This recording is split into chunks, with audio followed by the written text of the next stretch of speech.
Hello, जय मसी सबैजनालाई। आज म यहाँहरूको बिचमा शरीरमा बिमारी भएका जति पनि छ उहाँहरूलाई उत्साह दिनको लागि केही छोटो परमेश्वरको वचन हेर्न जाँदैछु र यहाँहरूले पनि ध्यान दिएर सुनिदिनु हुन अनुरोध गर्दछु। यो मत्ती 8मा एउटा घटना छ है। यसो प्रभु यो कफरनहुममा बस्नुहुँदा एकजना कप्तान उहाँ कहाँ आएर बिन्ती गरेको छ है।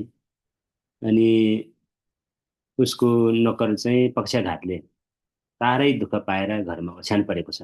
पक्षाघात भनेको चाहिँ प्यारालाइसिस भएको है, हात खुट्टा नचल्ने, ओछ्यान लागेर सुत्ने है। अनि पक्षाघात भएको छ अनि साह्रै दुःख पाएको छ। त्यस कारणले यो 7 पदमा हेऱ्यो भने प्रभु यीशुले कप्तानलाई भनेको छ, म आएर त्यसलाई निको पार्नेछु है। अनि त्यसपछि 8 पदमा हेऱ्यो भने कप्तानले के भन्यो भने, प्रभु तपाईँलाई मेरो घरमा स्वागत गर्ने योग्यको म छैन, तर वचन मात्रै बोलिदिनुहोस् र मेरो नोकर निको हुनेछ है।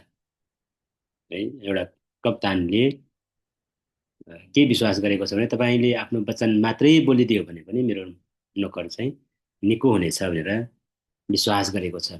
अनि यो 10 पदमा हेऱ्यो भने तिनको कुरा सुनेर यसुले आश्चर्य मान्नुभयो र उहाँको पछि आउनेहरूलाई भन्नुभयो, साँच्चै म तिमीहरूलाई भन्दछु, इजरायलमा यति ठुलो विश्वास मैले भेटाएको छैन। अनि जब कप्तानले तपाईँले आफ्नो वचन मात्रै बोलिदिनु भयो भने पनि मेरो नोकर निको हुनेछ भनेर भन्दाखेरि, त्यो विश्वास गर्दाखेरि यत्रो ठुलो विश्वास मैले साँच्चीकै इजरायलमा पनि देखेको छैन भनेर प्रभु यीशु स्वयंले भनेको छ। अनि त्यसपछि यहाँ हामीले 13 पदमा हेऱ्यो भने तब यसुले कप्तानलाई भन्नुभयो है, जाऊ, जस्तो तिमीले विश्वास गरेको छ त्यस्तै तिमीलाई होस्। अनि त्यो नोकर त्यही घडी निको भयो है। प्रभु यीशुले जब वचन बोल्नुभयो अनि त्यही घडी कप्तानले विश्वास गरेको कारणले उसको नोकर निको भएको घटना बाइबलमा रेकर्ड गरिएको छ है। त्यस कारणले आज हामी परमेश्वरमा विश्वास गर्नेहरूलाई परमेश्वरले आफ्नो वचन दिनुभएको छ है। मानिसले वचन फेर्छ तर परमेश्वरले कहिल्यै पनि फेर्नुहुन्न है। भजनसँग 107मा के भनेको छ भने 107को 20मा उहाँले आफ्नो वचन पठाउनु भएर तिमीहरूलाई निको पार्नुभयो र तिनीहरूलाई मृत्युको खाडलबाट उकास्नुभयो है। परमप्रभु परमेश्वरले तपाईँ र मलाई आफ्नो वचन पठाउनु भएको छ आज है। तपाईँ र मलाई मृत्युको खाडलबाट उकास्नु हुने प्रतिज्ञा गर्नुभएको छ है। त्यसकारण आज तपाईँ र मसँग परमेश्वरको वचन भएको कारणले हामी कुनै पनि कुरामा डराउनु पर्दैन है।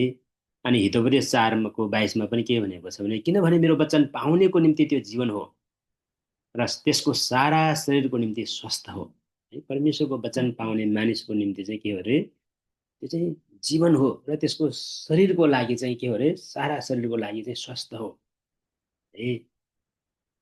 अनि यसै 55मा पनि 55को 10 र 11मा हेर्ने भयो भने, जसरी वृष्टि र हिउँ आकाशबाट झर्छ र त्यतैतिर फर्केर जाँदैन तर जमिनलाई भिजाएर बाली उमार्छ र छर्नेलाई बिउ र खानेलाई भोजन दिन्छ, त्यसरी नै मेरो मुखबाट निस्कने मेरो वचन पनि हुनेछ, त्यो मकहाँ व्यर्थै फर्कने छैन, तर मैले इच्छा गरेको काम त्यसले पुरा गर्नेछ। जुन कामको निम्ति म त्यसलाई पठाउँछु त्यसमा त्यो सफल हुनेछ। आमेन। यहाँ के भनेको छ भने, जसरी आकाशबाट वृष्टि हुन्छ, हिउँ पर्छ होइन, पानी पर्छ, त्यो चाहिँ आकाशबाट माथिबाट झर्छ तर त्यो त्यतिकै फर्केर जाँदैन, तर त्यसले पानीले चाहिँ के गर्छ त, जमिनलाई भिजाउँछ है।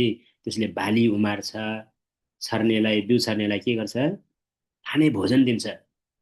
त्यसरी नै परमेश्वरको मुखबाट निस्केको वचन पनि त्यस्तै हो, कहिले पनि फर्केर आउँदैन, फर्केर जाँदैन त्यतिकै है। त्यो तपाईँ र मलाई परमेश्वरको वचन पठाएको छ भने आज त्यो वचन तपाईँ र मैले ग्रहण गर्नुपर्छ, लिनुपर्छ है। औषधिको रूपमा लिनुपर्छ।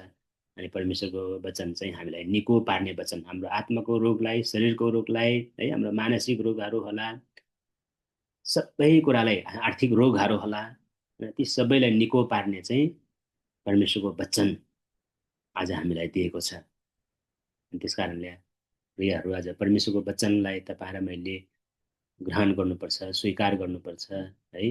अनि परमेश्वरको वचनले तपाईँ र मलाई निको पार्नुहुन्छ।